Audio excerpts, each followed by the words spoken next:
भोजपुरी में super singer कौन है, ये सवाल न्यूज 18 कर रहा है।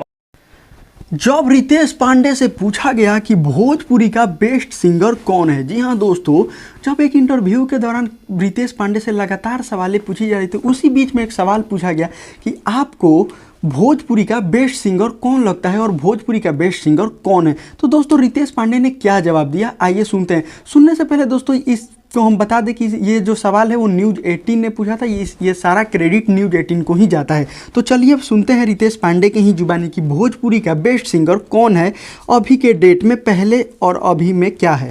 भोजपुरी में सुपर सिंगर कौन है, ये सवाल न्यूज 18 कर रहा है। हमारे बड़े भाई पवन सिंह। पवन सिंह बिल्कुल। लेकिन अभिनेत्री तो नहीं मान रही है। जितने लोग हैं यहाँ पे, सबसे पूछ लीजिए भोजपुरी में सबसे अच्छा कौन गाता है भाई। सुपर एक्टर कौन है आपके भोजपुरी में? एक्टर के मामले में जो भी हमारे एक्टर हैं उनका अलग अलग जोन है। जैसे पवन सिंह जी एक्शन अच्छा करते हैं, खेसारी लाल जी कॉमेडी अच्छा करते हैं, दिनेश लाल यादव जी इमोशनल पारिवारिक फैमिली ड्रामा बहुत अच्छा। भोजपुरी की ऐसी ही ताजा तरीन खबरें देखने के लिए ABCD चैनल को सब्सक्राइब करना ना भूलें। मिलते हैं अगले वीडियो में। आज की इस वीडियो में फिलहाल इतना ही।